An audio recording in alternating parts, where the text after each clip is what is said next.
paz. Não era para eu subir não, né? Era para orar pelos dízimos de ofertas, é isso? Já foi orado?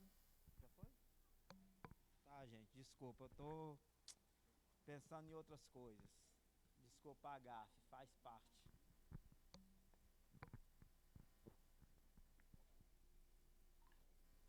Som. Não, eu já cheguei aqui dando uma gafe, fazendo confusão, mas não me leve a mal. Isso é como o pastor Elton fala, isso é os problemas de DNA, data de nascimento avançada. Algumas coisas começam a dar errado. Amém? Amém. Tá dando para me ouvir, gente? Que eu tenho um sério problema com esse microfone. Amém? Prometo ser breve. Espera aí, Beca, vem cá antes, que eu quero dar um breve testemunho aqui. Eu aprendi, desde quando eu me converti, que quando eu peço algo ao Senhor, eu preciso de agradecê-lo. E eu e a Rebeca, a gente conquistou, né, nas últimas semanas, a nossa casa própria. Nós...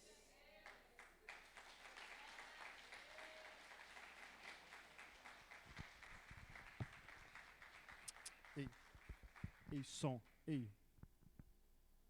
Isso. Tá bom. Agora vai dar para vocês me ouvirem, gente. Problemas técnicos. Então, assim, graças a Deus, nós conquistamos a nossa casa própria. Não estávamos pensando nisso ainda, mas eu vi um stories eu acho, um status no WhatsApp. Eu tô nervoso, que estranho, mas tá bom. Eu vi um status de uma moça que estudou comigo, e a gente já tinha conversado sobre casa própria, mas na realidade era fora, assim, quando conversamos era fora da nossa realidade mesmo, não tinha jeito, e ela colocou um status, e eu me incomodei com aquilo, eu falei assim, eu vou pedir ela para fazer de novo a simulação. Não tinha entrada, não tinha nada. Não tem nada a perder mesmo, não, eu já tenho. Então fizemos a simulação, deu tudo certo, conseguimos aprovação na Caixa, compramos a nossa casa. Agora na próxima terça-feira nós mudamos para a nossa casa própria. Precisamos de braços fortes e mãos amigas. Para você que não vem ao Tadel, tá, gente? Quem vem no Tadel, venha ao Tadel e ore por nós. E é isso, queria agradecer a Deus, compartilhar isso com os irmãos. Era algo que nós estávamos orando na célula, sentando na cadeira da bênção lá e pedindo, e graças a Deus, Ele nos abençoou. Amém?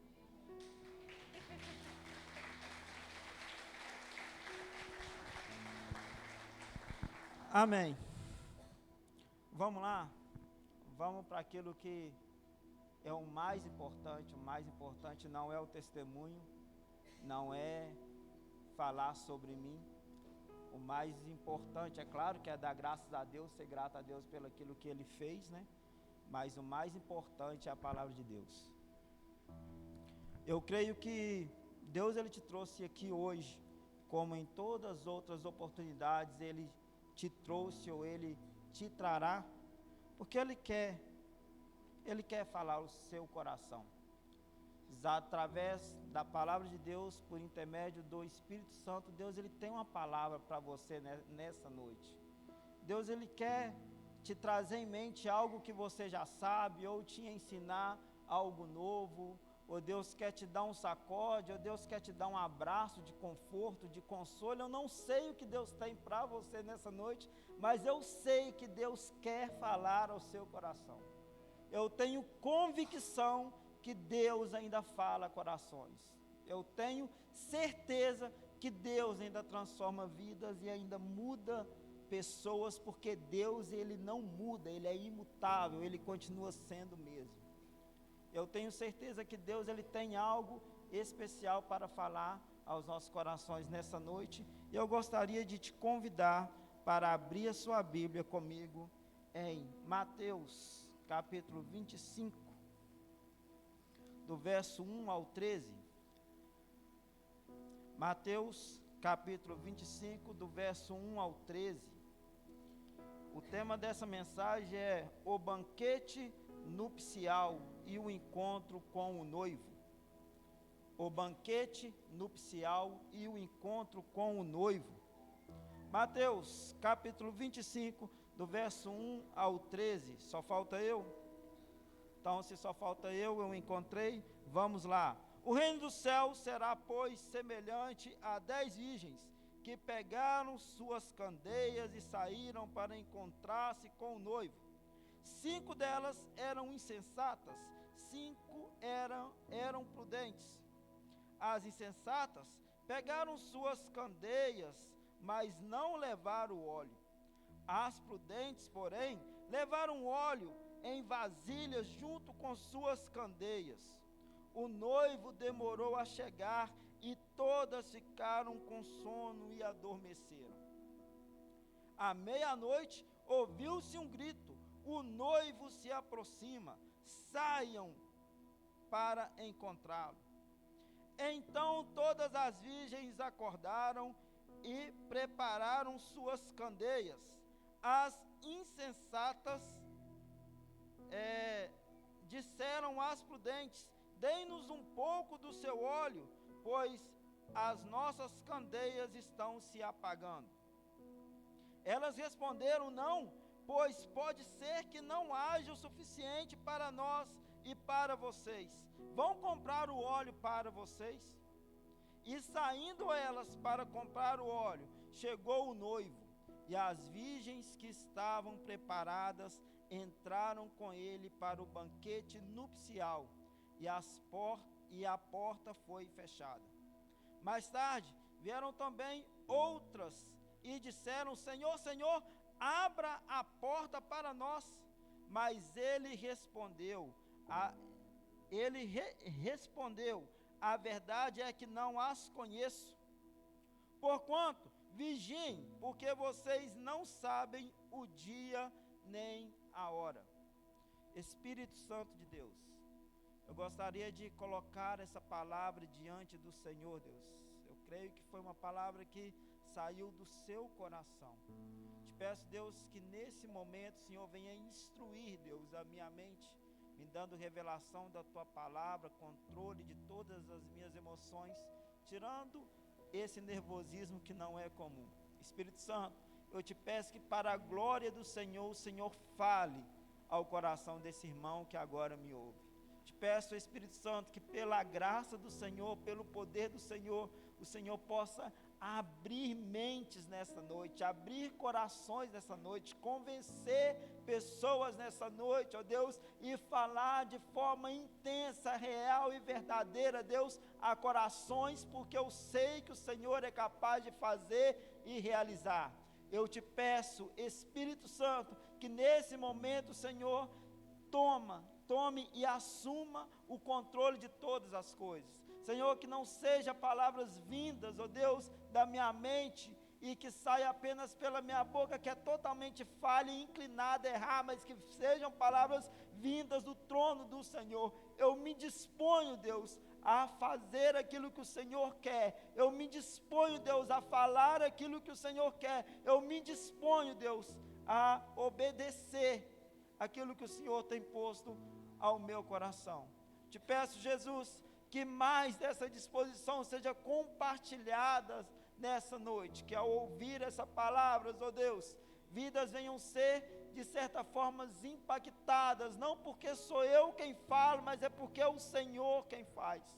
Espírito Santo, diante do Senhor eu deixo todas as coisas. Sinta-se à vontade em nosso meio, fala aos nossos corações, é o que nós te pedimos no nome do Senhor Jesus. Amém.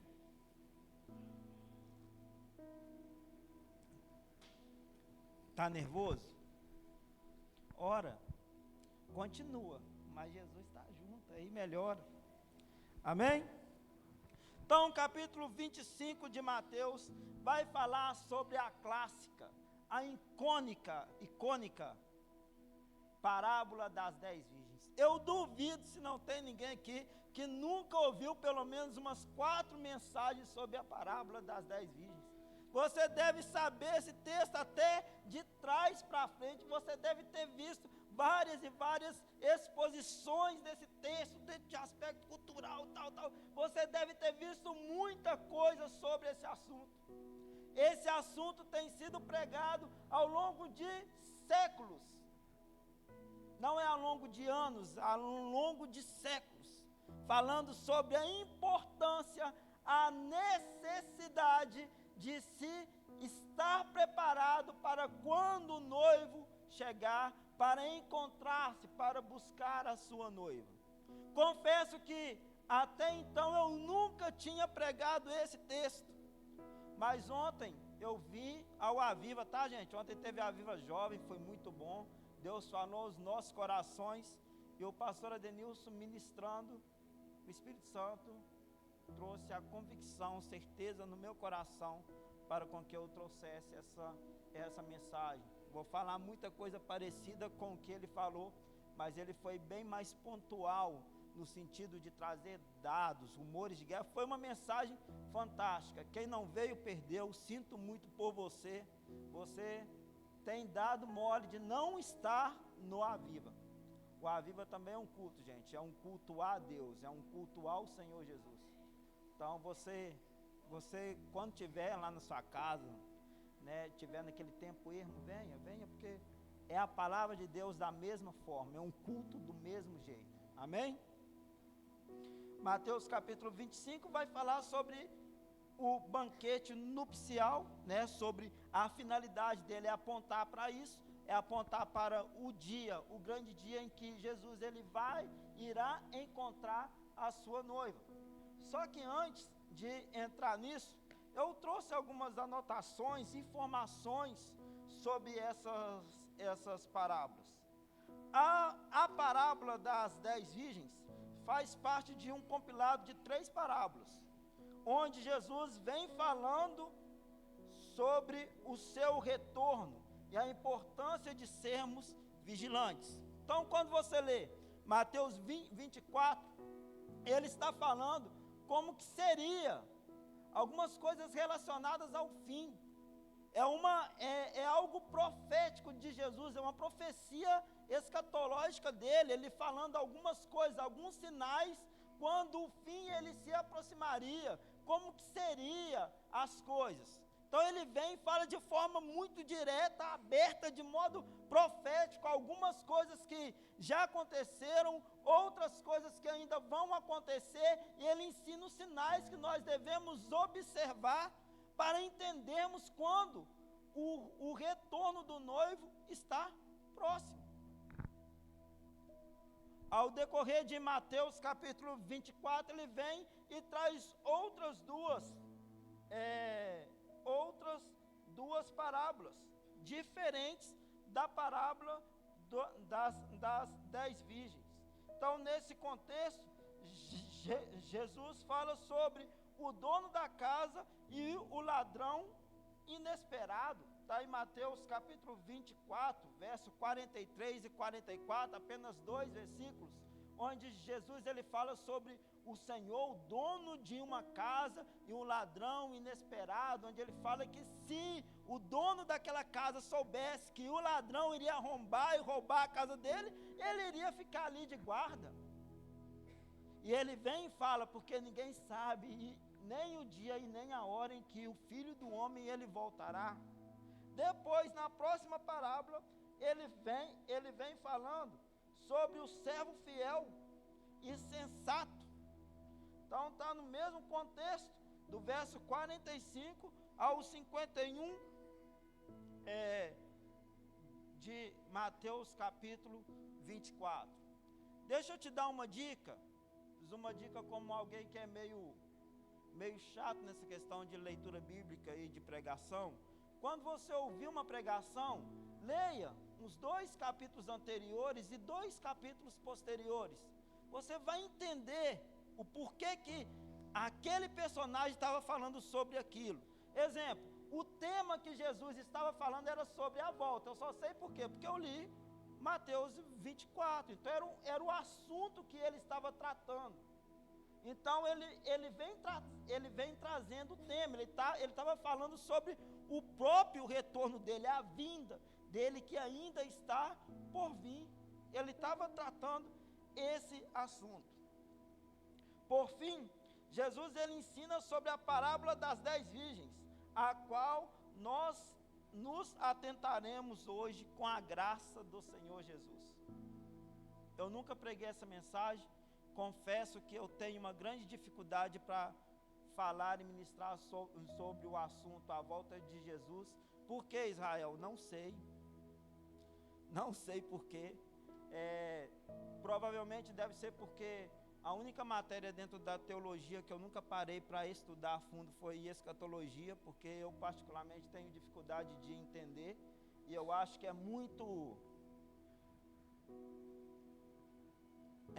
acredita-se que eu não sei como que vai ser, eu só sei que Jesus vai voltar, vai levar a igreja para habitar com ele, e eu preciso estar com Jesus para quando ele voltar, eu não ficar para trás. Então eu foquei mais na praticidade do evangelho, de andar com Deus, viver para Deus, para quando o fim acontecer, eu estar com ele. Então eu não estudei muito escatologia, confesso que não é um assunto que me chame a atenção, e é por isso que eu tenho essa dificuldade para falar sobre como será o fim, mas tudo bem, vamos discorrer sobre a parábola em si, sobre alguns pontos de vista particulares meus, algumas ideias minhas, mas vamos lá, vamos entrar agora no contexto cultural. Gente, todo texto bíblico ele possui um contexto histórico. O que estava acontecendo naquela história? Jesus estava ensinando, estava no finzinho do ministério dele, estava dando seus últimos ensinamentos antes de ser traído, antes de ser julgado, condenado e ir à cruz. Ele estava ensinando. Então esse é o contexto histórico, é o que estava acontecendo dentro do espaço de tempo do contexto histórico. Então Jesus estava dando essas instruções de coisas que aconteceria e como seria. Agora o contexto cultural. O contexto cultural, gente, ele também existe dentro do texto. Por quê? Porque cada parábola, Jesus ele pegava um aspecto social ou cultural daquele povo para ensinar de modo simples, de forma com que quem ouvisse entendesse. E o que Jesus ele usa para explicar o fim? Ele resolve usar o casamento. O casamento judaico. Gaguejou, toma água, com calma. Então, dentro dessa cultura, da cultura judaica, o casamento era dividido em 3 estágios. É difícil falar sobre isso na frente do pastor Elton, porque ele domina esses assuntos, mas vamos lá. O primeiro estágio era o compromisso com o noivo. Então, quando tinha o acordo feito entre os pais para determinado casamento, era feito um compromisso entre noivo e noiva, um contrato. Então era feito um contrato ali, ó, você vai casar, exemplo, eu e a Rebeca, era como se nós fôssemos judeus, e eu chegasse na casa dela e assinasse contrato de compromisso, como que eu retornaria lá e iria casar com ela, era coisa séria. Segundo estágio, noivado, a cerimônia era realizada na casa dos pais. O noivado já tinha testemunha, tinha uma testemunha lá vendo, tinha pessoas que viam o que estava sendo acordado. Tanto o noivo como a noiva, eles faziam vários compromissos. Então aqui era acertado o compromisso da noiva, compromisso do noivo para com os pais, enfim, tudo aquilo que precisa ser acertado dentro de um casamento era feito no período de noivado. Aí, ó, para quem quiser casar, quiser pegar os princípios. Então, o terceiro estágio para com que o casamento judaico ele acontecesse era o noivo buscar a noiva e levá-la em cortejo. Vocês conseguiram entender que existe uma relação entre esses 3 tópicos que eu falei e aquilo que o Evangelho é? Vocês conseguiram entender? Eu estava anotando isso aqui, Deus me trouxe à mente. Vamos lá, o que Deus me mostrou nisso? Primeiro estágio é um compromisso com o noivo e a noiva. Então, se nós formos levar isso aqui à luz da Bíblia, era como se esse contrato, esse compromisso, eles fossem a própria profecia sobre a vinda de Cristo. Aquilo que os profetas disseram, eles disseram que ele não é um acordo, eles falaram, virá o Messias, virá o Filho de Deus. Então podemos entender, jogando dentro desse assunto, né, sobre a cultura judaica e o casamento judeu, era como se aquele período profético, onde os profetas falaram sobre Jesus, era como se fosse o acordo, sabe, o início de namoro entre o noivo e a noiva, trazendo essa analogia para dentro de um acontecimento que acontecerá entre o noivo Jesus e a sua noiva igreja, que também é conhecido por bordas do Cordeiro. Então esse acordo foi feito lá com os profetas, podemos entender assim. Segundo, noivado. Noivado é quando acontece, é quando Cristo vem à terra, é quando ele passa aqui o período de 3 anos, é onde é selado acordos do noivo. Eu vou voltar para te buscar, noiva, eu vou voltar, vou te levar comigo, eu vou te levar em cortejo comigo. É o acordo que Cristo fez com a sua noiva, com a igreja, e o acordo da igreja com Jesus. Qual era esse acordo? De ser fiel até o fim, de perseverar até o fim, de andar com Ele, de ser guiado, direcionado pelo Espírito Santo, de obedecer os mandamentos do Senhor. É o acordo, é a nossa parte do acordo, de adorar a Deus, de ter vida com Deus, de ter comunhão com Deus. É um acordo.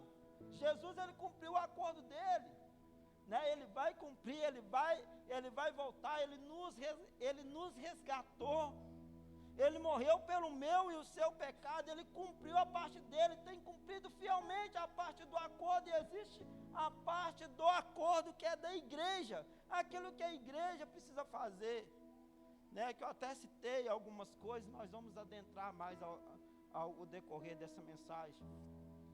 E o terceiro vai ser quando vai acontecer, de fato, a grande noite, a núpcia. Vai acontecer de fato o casamento entre o noivo Jesus e a igreja.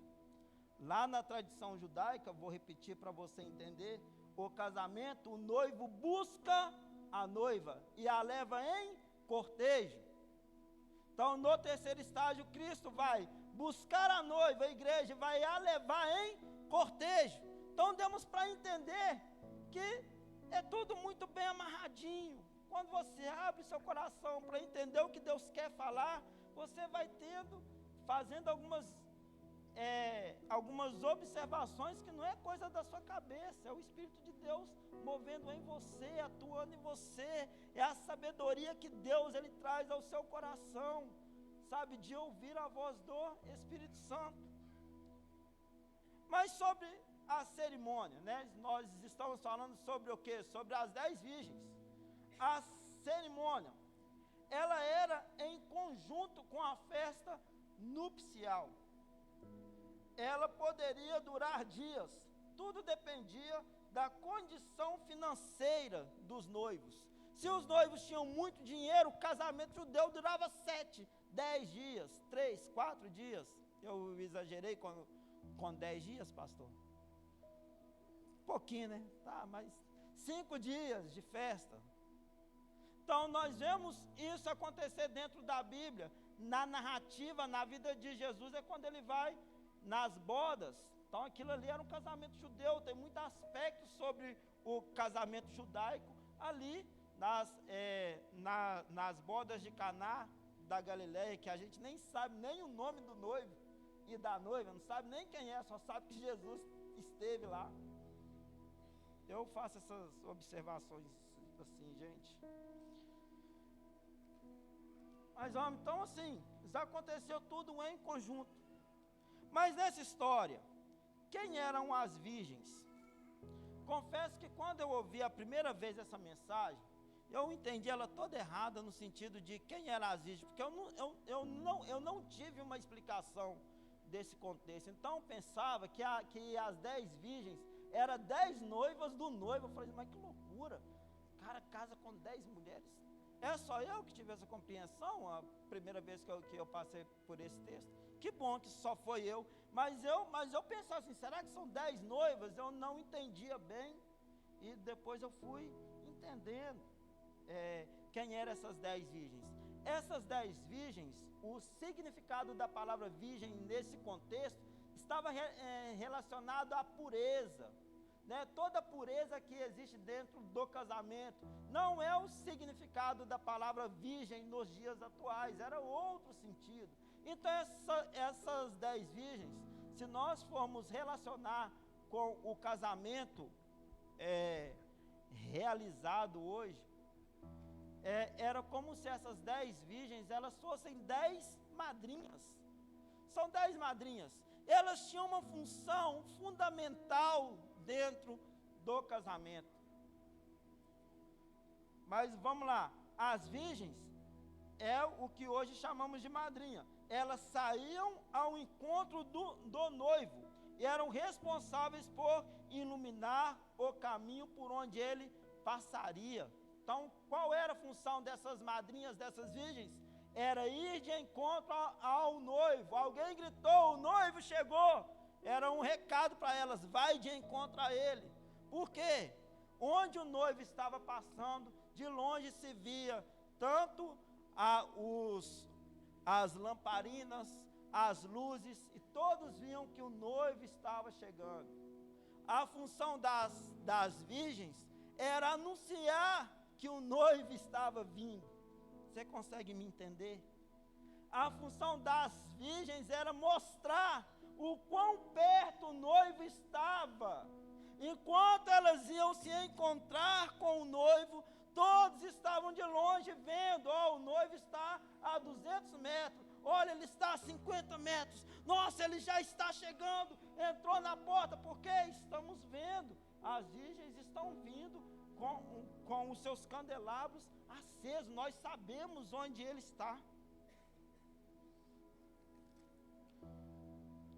Mas vamos, então as candeias mostravam isso, como ninguém e uma outra coisa, no casamento judaico, ninguém sabia quando o noivo iria chegar, elas ficavam esperando, então elas não tinham controle de quanto de azeite elas tinham que carregar, elas não tinham controle de quanto tempo iria durar aquela chama acesa, elas tinham que fazer o quê?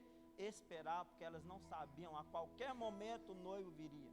Se viesse cedo, ia ter o azeite suficiente, mas se demorasse muito, era necessário uma reserva, por isso elas carregavam junto consigo, né, um recipiente onde elas guardavam o óleo, que em algumas tradições é chamado de, algumas traduções é chamado de azeite. Então tinha esse recipiente, um gado é terrível, recipiente reserva. Mas vamos lá.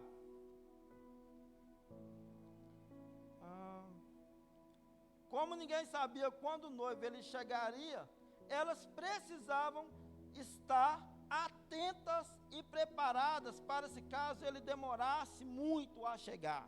Então precisava dar a reserva, elas tinham que antecipar, elas tinham que estar preparadas, porque a função delas era iluminar o caminho do noivo, mostrar o quão perto o noivo estava, fazia parte da cerimônia, isso aqui era muito importante. Jesus ele resolve pegar esse contexto, Jesus ele vem, ele cria uma história. Israel, essa é uma história real? Não, gente, é uma parábola, para ilustrar como seria a volta do Filho do Homem. Então, era necessário, falei todas as informações relacionadas à cultura, Então, Jesus ele pegou algo comum, que era um casamento, e ele resolve explicar como que seria a volta. Ele vai e cria a história, para exemplificar, para ilustrar, para ficar simples, para com que todos entendessem.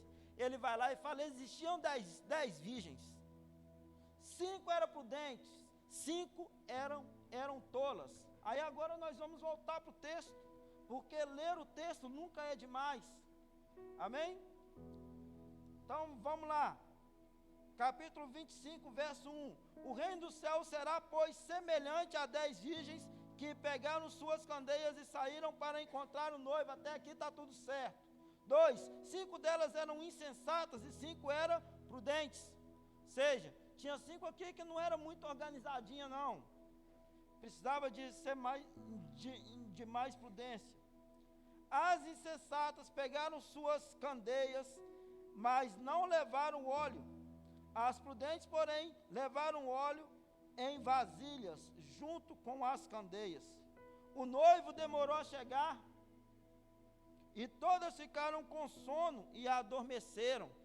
Deu para entender? Depois que eu expliquei o contexto cultural, você leu o capítulo, os versículos com outro olhar. À meia-noite ouviu-se um grito: o noivo se aproxima. Era a hora delas irem lá, com as lamparinas, com as candeias, para encontrá-lo. Saiam para encontrá-lo.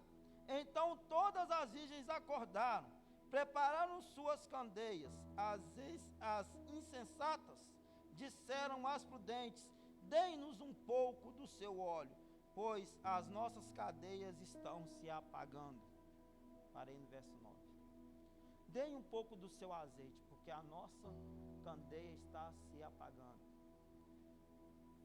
Entendemos o contexto histórico, entendemos o contexto cultural. Agora vamos entender como que isso se aplica em nossas vidas hoje, juntos. Sobre essa parábola,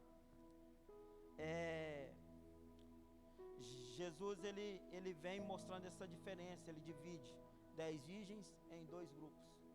Um grupo de virgens que se prepararam para o casamento, para encontrar com o noivo, e das 10 virgens que não se prepararam. Vamos imaginar que essas 10 virgens é a igreja.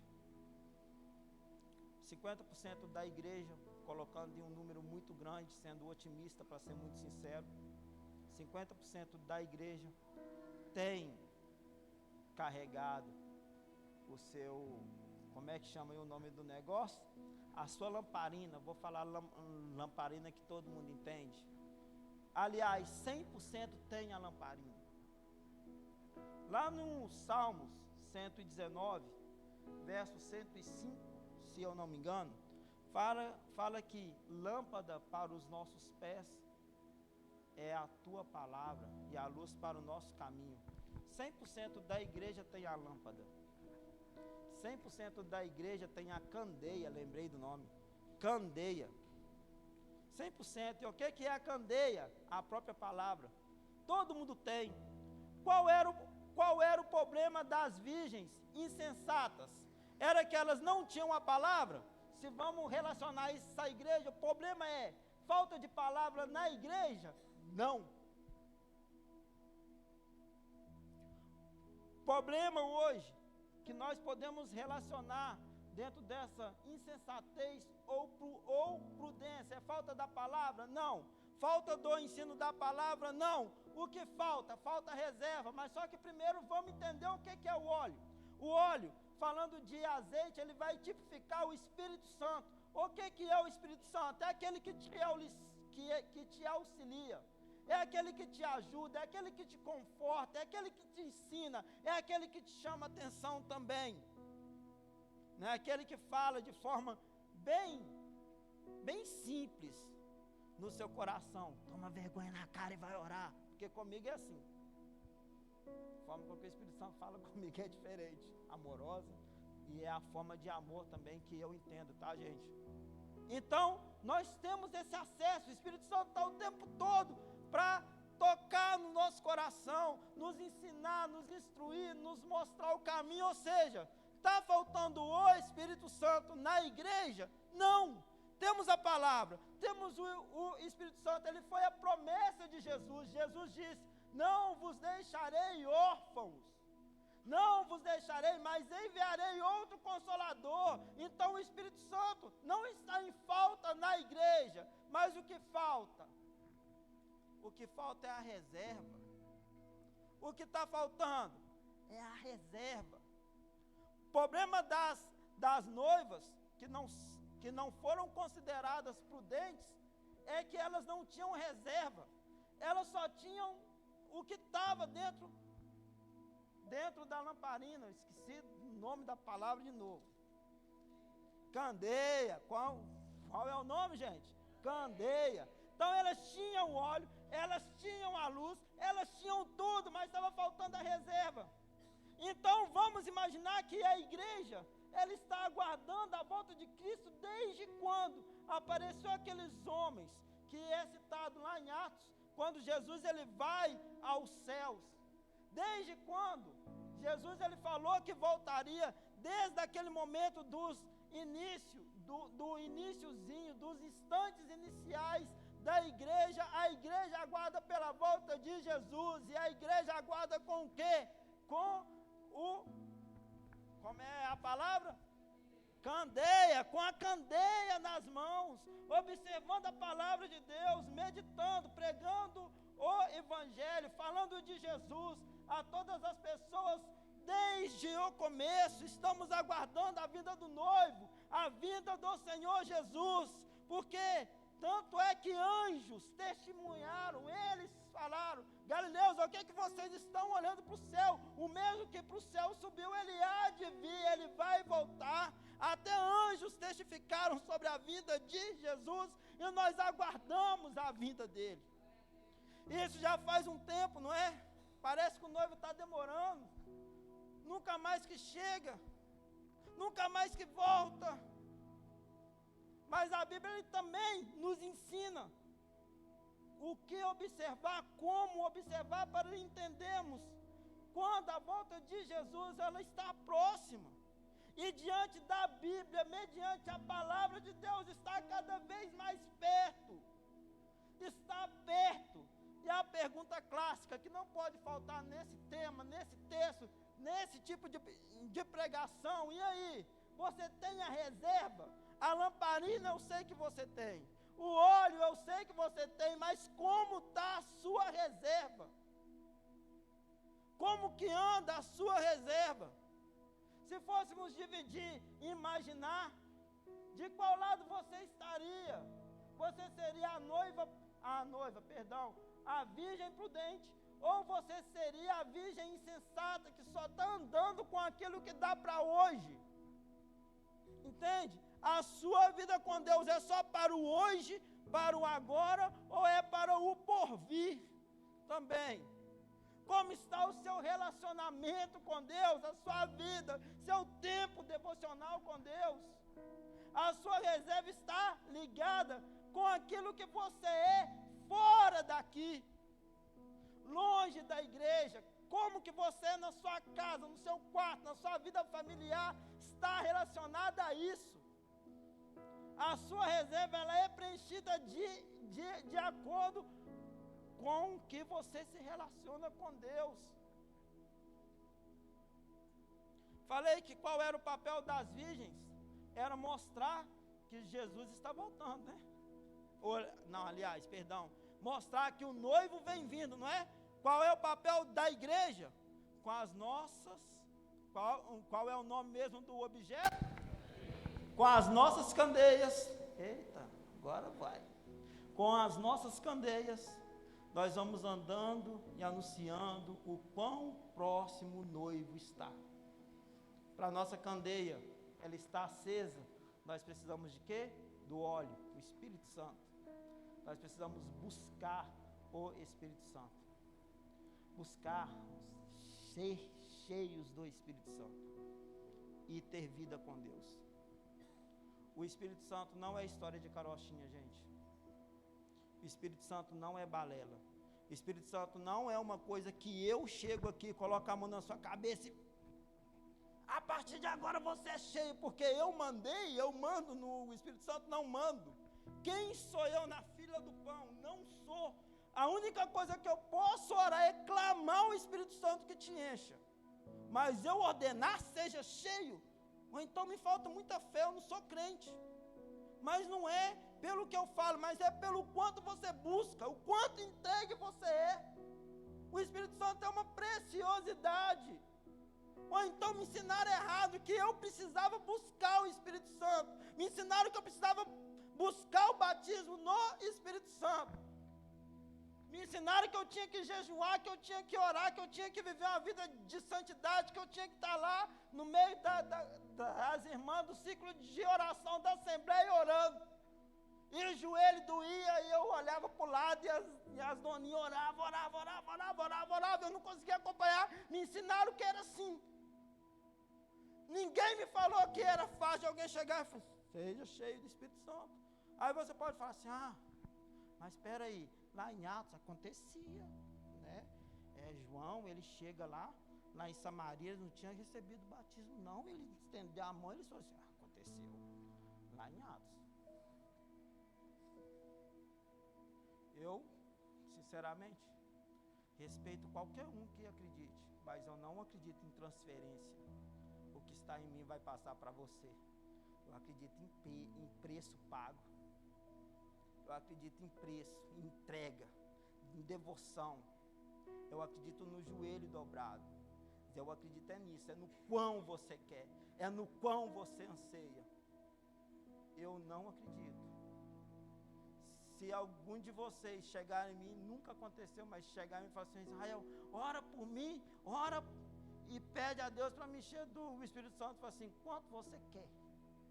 Quanto você tem buscado? Porque não depende de mim, não precisa de mim, não precisa da minha oração não, precisa da sua busca, da sua cara no pó, da sua cara enfiada debaixo dessas cadeiras aqui, quando não tem ninguém aqui, sem ninguém ver. Precisa de você entrando em contato com o pastor Denilson, pastor Elton, quem for, olha, posso pegar a chave da igreja que eu estou querendo ir lá orar? Quando não tem ninguém vendo, é você e Deus, é o seu particular com Deus. No meu início de conversão, eu me converti em 2010, deixa eu só contar um pouquinho sobre como que foi minha experiência, que não serve como base de doutrina para ninguém, mas eu senti no coração de compartilhar isso. Eu me converti numa igreja pequena, numa Assembleia de Deus pequena, do Mangabeiras, onde eu acredito que todos aqui conhecem. E eram muitos jovens, eram 16 jovens. E o pastor dessa igreja, ele é um pai na fé para mim. Eu aprendi muito com ele. E ele prioriza muito a questão do horário em grupo. Eu fui nessa com todo mundo. Então nós íamos no sábado à noite, nós íamos 8 horas da noite, orava até 1h da manhã. Todo sábado. Qual era o nosso principal alvo de oração? Jesus, eu quero ser cheio do Espírito Santo.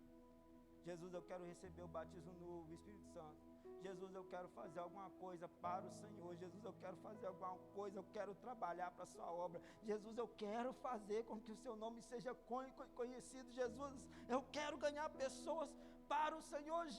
Jesus, eu quero que a minha família seja salva. Jesus, eu quero que a minha escola seja salva. Jesus, eu quero que quem está no meu redor conheça o Senhor. E nós orávamos incessantemente, todos os sábados. Os primeiros 3 meses de conversão, primeiros 3 meses buscando.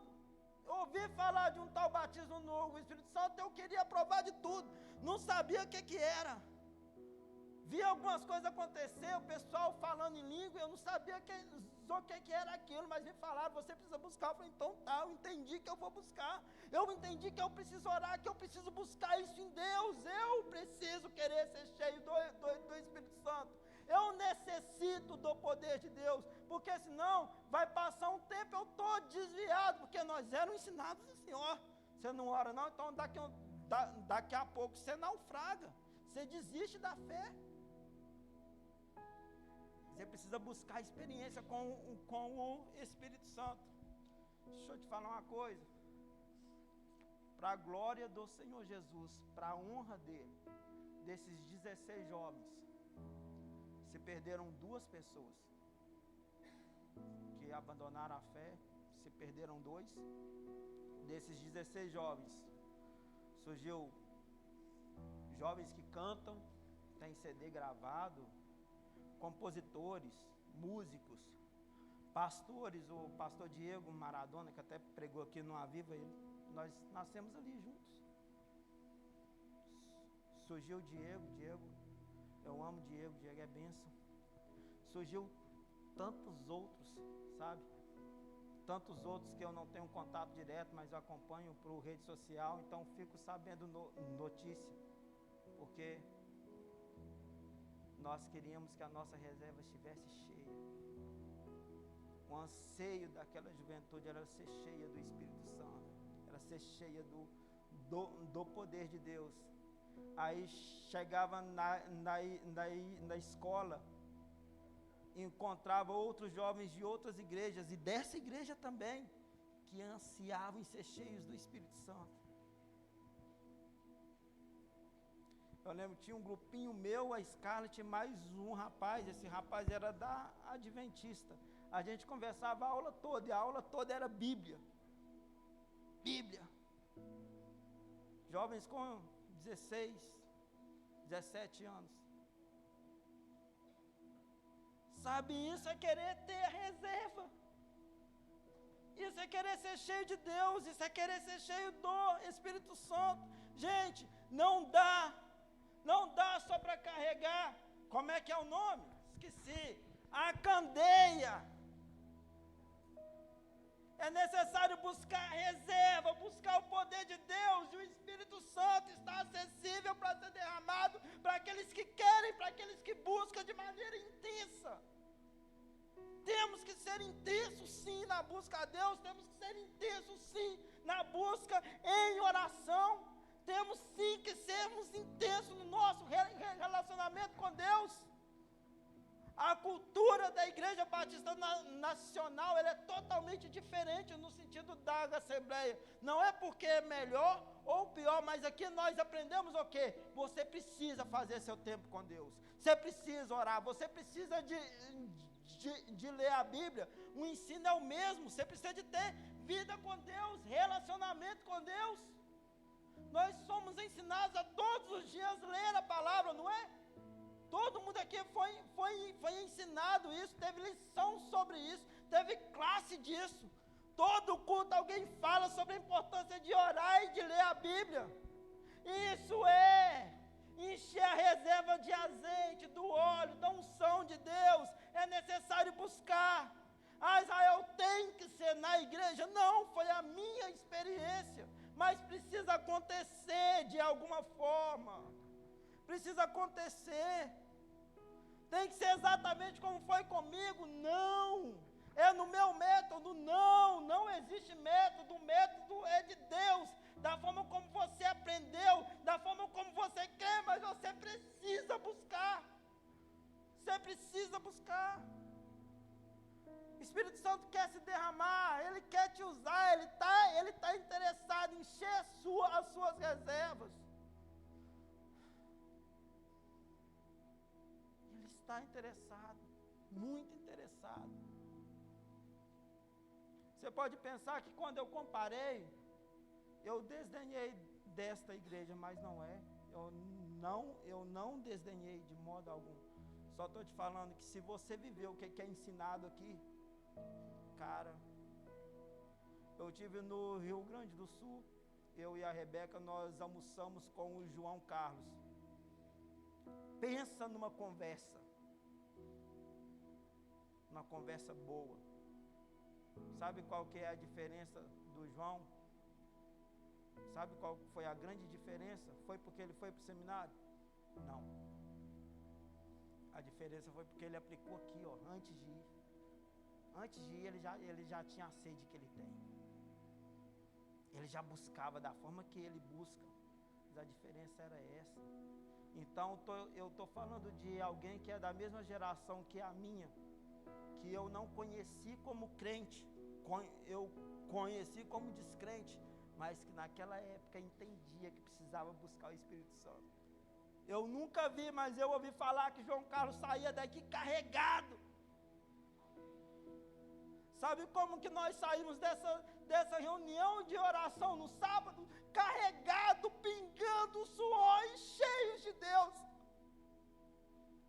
Domingo, escola bíblica dominical, evangelismo, orando pelos outros na rua com autoridade, poder, unção, Deus levantando jovens para pregar, Deus dando autoridade, Deus se derramando, porque a busca era realizada. Eu não estou falando que você não busca. Se você busca, amém, meu irmão, que Deus continue te abençoando, te enchendo de Deus. Mas se há em você uma sede de buscá-lo, ainda mais busque. Deus quer se derramar, Ele quer encher a sua reserva. Eu me recuso a acreditar que com algumas pessoas como João Carlos, foi porque Deus chamou ele para aquilo. Não, foi porque ele se dispôs, porque ele quis.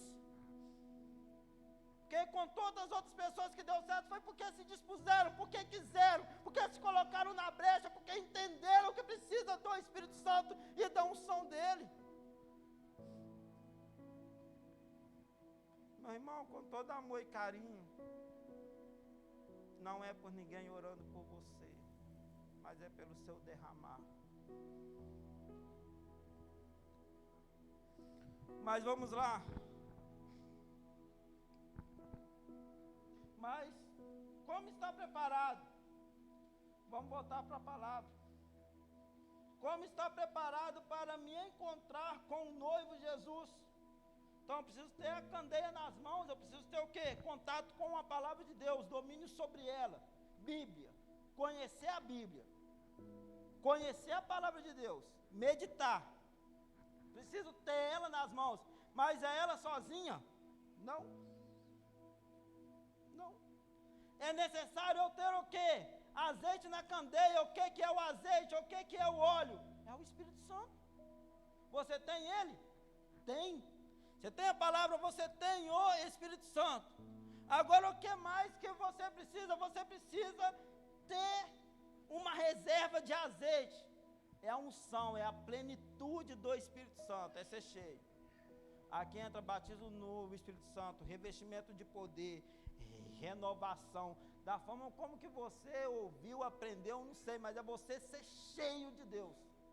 E esse cheio de Deus está relacionado com movimentar-se? Não. Esse ser cheio de Deus está relacionado com falar em línguas? Não. Eu consigo simular uma língua estranha agora, nesse momento, enfeitando o pavão, fazendo de conta que eu sou algo que eu não sou. Eu consigo inventar. Mas só que como que se identifica uma vida cheia do Espírito Santo? É as suas obras lá fora, é a sua sede por falar de Jesus, da maneira como você fala dele, sobre ele. É isso que vai demonstrar se você é cheio de Deus ou não. É você olhar para uma pessoa com olhos de amor e se dispor a ajudá-la, abraçar, orar com ela, fazer o que for necessário. É você ser cheio do Espírito Santo, e o Espírito Santo te fala assim, tá vendo aquela pessoa, vai lá e fala de Jesus para ela. Você ser direcionado, guiado, vai e faz. Para aqui, entra ali. Você ser guiado por Deus. Quando nós vemos na Bíblia Sagrada, gente, o livro de Atos é recheado de coisas assim. Pedro e João na porta do templo. Eles viram lá um cara pedindo esmola. Eles viram com autoridade, poder, cheios da unção, cheios do Espírito Santo, e fala, olha, eu não tenho prata nem ouro, mas o que eu tenho eu te dou. Toma, levanta e anda. Unção, poder do Espírito Santo. Agora o que te impede? Agora o que faz com que essas coisas aconteçam? Primeiro, não tem reserva. Segundo, e essa aqui é grave, não acredita que Deus ainda faz. Quando a incredulidade entra, meu irmão, não tem pregador, não tem orador, não tem ninguém entra no seu coração e quebra a sua incredulidade. Se você não acredita, não tem ninguém que consegue mudar. Somente a misericórdia de Deus e o poder do Espírito Santo. Somente Ele. Quando você deixa de crer, quando você ativa a sua incredulidade, quando você acredita que aquilo era só para aquele momento, para aqueles dias, me desculpa a sinceridade, está muito longe do que o Evangelho é. Está muito distante. Sabe? Ser uma virgem prudente é você ser cheio de Deus. Ser uma virgem prudente é você ser guiado por Ele, você ser cheio do Espírito Santo. É você acreditar que tudo que está na Bíblia é verdade. Tudo. E quando você tiver dificuldade de acreditar, você orar: Jesus, eu tenho dificuldade para acreditar nisso aqui, me ajuda a crer, abre meus olhos, existem olhos espirituais, abram os meus olhos para com que eu veja, para com que eu acredite nisso aqui, Jesus. Eu estava até dando aula hoje na Nova Criatura Teens, falando sobre o dilúvio, sobre Noé, e o Espírito Santo me trouxe algo para ministrar a ele, sabe? Porque não é só aula, é ministração, mais prego para esse menino do que tudo. Mas o que eu imaginei? Eu imaginei lá Noé, recebeu a missão de Deus, uma visão de Deus, estava fazendo o que Deus queria. Aí eu até usei a ilustração com eles de: imagine Noé cortando cipestre, que é uma árvore de tronco grosso, ele carregando aquilo, mas os filhos dele, vocês acham que não passaram pela mente dele: será que eu não estou ficando louco? Será que eu não estou trabalhando por uma coisa que não é fruto da minha mentalidade? Como que os filhos de Noé, será que não passava pela mente deles: eu acho que meu pai está doido, será que Deus falou isso mesmo com ele? Você acha que não vinha coisas no coração deles como vem no nosso coração? Não, vem. Qual é a diferença? Apaga os dardos, não deixe entrar, repreende aquilo e siga. Deus quer que eu faça assim, eu vou fazer assim. Imagina se Noé, ele acreditasse, né, nessa suposta mentira na mente dele, que aquilo tudo não era verdade, era uma loucura da mente dele. O dilúvio tinha acontecido e acabado com a raça humana, não tinha mais posterioridade de humano nenhum, mas só que ele creu, ele se dispôs. Então falei com ele: gente, na caminhada cristã de vocês, que vocês estão começando agora, vai ser muito comum vocês olharem e falar assim: será que isso aqui tudo é verdade? Será que vale a pena mesmo? Mas não para, continua, ora. A dúvida veio, a confusão veio, ora, pede: Deus, o seu poder aperfeiçoa na minha fraqueza, eu estou fraco aqui, me falta fé, coloca fé no meu coração. Mas em nome de Jesus, enche a sua reserva, busque o Espírito Santo com intensidade, almeje por ser cheio dele, almeje por ser pleno do Espírito Santo. Gente, eu estou muito feliz, porque nós conquistamos a nossa casa, mas só que ontem, quando eu ouvi o pastor Adenilson pregando aqui, sabe qual foi a coisa que o Espírito Santo trouxe no meu coração? Eu vou abrir para vocês, foi mais ou menos assim: eu tenho te dado tudo, você não está entregando tudo para mim. Se eu não estou entregando tudo, como que está a minha reserva? Então, por que essa mensagem nasceu? Porque Deus precisava tratar algo aqui, precisava me acordar. Porque sabe por quê? Você sabe o que eu não sei o que fez essas virgens, essas 5 virgens insensatas deixarem o azeite para trás. Porque agora nós estamos falando de algo normal, né? Cultural. Vamos imaginar como aquilo aconteceu. Não sei quais foram os motivos. Será que elas saíram depressa demais de casa? Será que elas acordaram mais tarde? Será que elas estavam muito atarefadas e esqueceram? Será que elas se distraíram? Aí quando eu penso nisso, eu já vou imaginar para o outro lado. O que pode me fazer ser insensato, como essas virgens eram? Que pode? Aí me vem a correria do dia a dia. É corrida, irmão. Acorda 5 horas, quando está muito cansado, é 5:30. Repassa as aulas do dia. Toma café correndo, vai para a primeira escola, volta, almoço. Segunda escola não, estou reclamando, viu, Sara? Graças a Deus, aleluia, estou junto, fechado, ano que vem, tenho uma casa para pagar, amém? Não estou reclamando, mas é a correria, e eu vou para a segunda escola à tarde, chego em casa, tem dia que eu sento no sofá e faço assim, ó, e apago. Rebeca está falando alguma coisa comigo, eu nem sei o que ela está falando, sei nem qual é o A do assunto, quebrado, cansado, e eu sei que não sou só eu que sofre disso, está difícil para todo mundo. Aí beleza, segunda-feira tranquilo, aí segunda-feira é o mais pesado, né, que são 10 aulas, aí na terça-feira é mais tranquilo, aí chega na terça, aí começa a luta para vir no Tadel. Gente, eu faltei de Tadel aqui, foi por preguiça, falta de vergonha na cara, eu moro do lado da igreja, foi por tolice, foi por insensatez. E sabe por que eu falo isso de forma tão aberta? Porque na próxima terça que eu vou ter oportunidade, nessa terça agora eu vou mudar, mas enfim, na próxima terça que eu ter oportunidade, esse desânimo bater, essa preguiça bater, eu vou lembrar que eu tive que confessar isso aqui e eu vou vir. Então isso é um mecanismo meu para me ajudar a melhorar.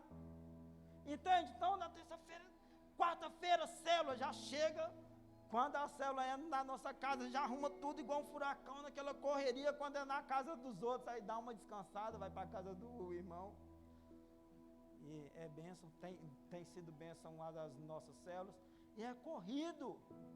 Você viu, eu falei de Deus no meu dia? Não, porque tem dia que a minha tolice, a minha insensatez exclui Deus do meu dia. E eu estou falando como alguém que se converteu tem 13 anos. Alguém que vem aqui na frente e prega para vocês, alguém que dá aula para o filho de vocês, que tem as mesmas dificuldades que vocês, e que não tem problema nenhum de falar sobre isso, mas tem dias que Deus falta do meu dia. Então Deus, ele tratando ali comigo, fiquei até de cabeça baixa um tempo, Deus, ele tratando comigo, ele viu que a minha luta está sendo pelo quê? Pelo aquilo que eu tenho que pagar, pelo aquilo que eu tenho que fazer, e eu estou abrindo mão daquilo que é mais importante, cara. Por que eu sou professor? Porque Deus me capacitou, gago, todo atrapalhado, capacitou, tem que ver minha letra, não precisa ver não, Sara, no quadro, eu falo, né, falo, gente, vocês aqui, vocês já estão iniciando para ser farmacêuticos, se caso precisar, mas entendeu, é Deus. E por quê? Porque eu sei que Deus tem uma missão nisso. Você fica pregando? Não. Mas se alguém chegar e me perguntar, eu preciso de responder. Eu não posso deixar aluno sem uma resposta. E eu oro, Deus, faz alguém me perguntar hoje sobre a Bíblia. E sabe o que acontece? De vez em quando tem um e me pergunta. Não, é aqui. Tá. Sabe, gente? Então, assim, eu entendi isso. Eu não posso usar, eu tenho que usar o meu emprego para ser bênção, para engrandecer Deus, fazer a obra de Deus dentro das minhas responsabilidades. Olha o medo da chefe marcar reunião para amanhã. Preciso de ter responsabilidade com isso, mas eu preciso entender que é sim uma oportunidade de conhecer pessoas, fazer amigo, influenciar pessoas, falar da minha fé, e na hora que essa pessoa precisar, preciso de oração, lembrar de Israel, ora por mim. Eu acho que eu te vi falando sobre isso, Adriana, uma vez, há muitos anos atrás. fica marcado. Então, eu preciso usar isso como bênção na minha vida. Eu não posso simplesmente bitolar na minha cabeça que eu tenho uma casa para pagar e esquecer isso aqui. Meu relacionamento com Deus, a minha vida com Deus. Porque quando o noivo vir, eu não tenho reserva. Quando o noivo vir, ele vai falar que não me conhece. Então você deve priorizar a sua vida com Deus, para quando o noivo vir, você está com o que acesa? Esqueci a candeia acesa, para anunciar ao noivo, vem aí. No texto, em determinado momento, só para me fechar isso aqui, que eu estou falando muito, mas enfim, no texto, em determinado momento, as virgens tolas, as insensatas, elas viram para as prudentes e falaram assim, me dá um pouco do seu azeite. E as prudentes, não, vai que falta para mim. Sabe, o seu azeite não pode ser transferido para ninguém, seu óleo não pode ser passado para ninguém. Entendeu por que eu não acredito? Por isso, não pode ser passado, é seu, você que busca. E elas falam o quê? Vai e compra o seu óleo. Como que nós compramos os nossos óleos? Joelho no chão, cara na terra, no pó, onde quer que seja. Busca a Deus, busca o Espírito Santo, vida com Deus. É assim que se compra. Só que nesse contexto não dava tempo delas comprar, elas saíram para comprar. Enquanto elas estavam comprando, o noivo voltou. E quando elas chegam, começa a bater na porta, ele não abriu. A cerimônia já estava acontecendo. Porque as virgens recepcionam o noivo entra para a cerimônia, para o casamento, enfim, acontecer, as portas foram fechadas e mais ninguém entra. Então assim será no reino dos céus. Haverá um dia que ele vai voltar e nós precisamos esperar com grande satisfação, regozijo no Senhor por esse dia. A volta de Cristo não pode te assustar, a volta de Cristo não pode te gerar angústia, a volta de Cristo não pode te gerar tristeza, a volta de Cristo não pode te gerar nada, seja de emoções negativas. A volta de Cristo tem que te gerar alegria, que você vai habitar com Deus, morar com Deus, estar na presença de Deus, onde a morte não te atinge, onde não tem doença, onde não tem mazelas, onde crianças não é decapitada, onde crianças não é mortas no ventre da mãe, onde não tem ninguém querendo te enfiar por goela abaixo, como você deve até falar. Você deve ansiar a volta de Cristo, deve ser uma ânsia, um desejo, um intento do coração. E se não é, meu irmão, chega na sua casa e se resolva com Deus. Porque se a volta de Cristo é o medo, tem alguma coisa errada na sua vida. Mas a volta de Cristo deve ser um anseio. Aí, às vezes, tem algumas pessoas que eu vou acreditar que é boas intenções, falam assim, não, eu não quero que Jesus volte não, porque eu quero evangelizar mais pessoas. Eu olho assim, fico assim, Jesus, eu sei que eu não posso duvidar do meu irmão, eu sei que eu não posso duvidar, mas ele está falando que eu não quero que o Senhor volte, porque ele quer evangelizar, Jesus. Eu nunca vi esse irmão evangelizando ninguém, mas o Senhor vê, né, amém. Abençoa ele lá nos evangelismos dele, mas volta logo. Volta logo, volta, vem depressa que eu estou com medo do azeite acabar. Amém, irmão? Então, deve ser um anseio do seu coração, um desejo, o maior desejo do seu coração é de se encontrar com Jesus. Pense sobre isso. Escolha, há dois lados. O lado da prudência, o lado que é ser cheio do Espírito Santo, ser cheio de Deus, andar com Deus, viver para Deus, para a glória dEle, para o louvor dEle, para a honra dEle. E o outro lado é viver da forma que você quer. Quando você entrega o seu coração para Jesus, você está entregando a sua vida para Ele. Então, o que você está dizendo? Que você é guiado e direcionado por Ele. Não é mais o que você quer, mas o que Ele quer. Amém? Eu gostaria de orar. Eu vou orar pela prudência de Deus. Amém? Nas nossas vidas. Pode ficar de pé. Eu não posso transferir nada para você, mas eu posso orar por você. Eu devo orar. Espírito Santo de Deus, eu entendo, Jesus, que não há nada que fisicamente, humanamente eu possa fazer quanto a esse assunto, Deus, que é a prudência, que é quanto estar apto para o banquete do Senhor. Mas eu gostaria de orar pelos meus irmãos, Deus. O Senhor conhece o intento do coração de cada um. O Senhor vai a lugares onde eu não consigo ir e, sinceramente, eu acho que eu nem quero ir, nem quero estar. Mas eu te peço, Espírito Santo, que o Senhor vá de encontro a esse coração.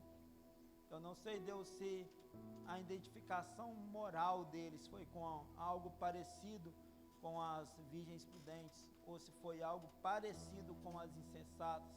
Mas, Jesus, se foi algo parecido com as insensatas, tem misericórdia, Jesus.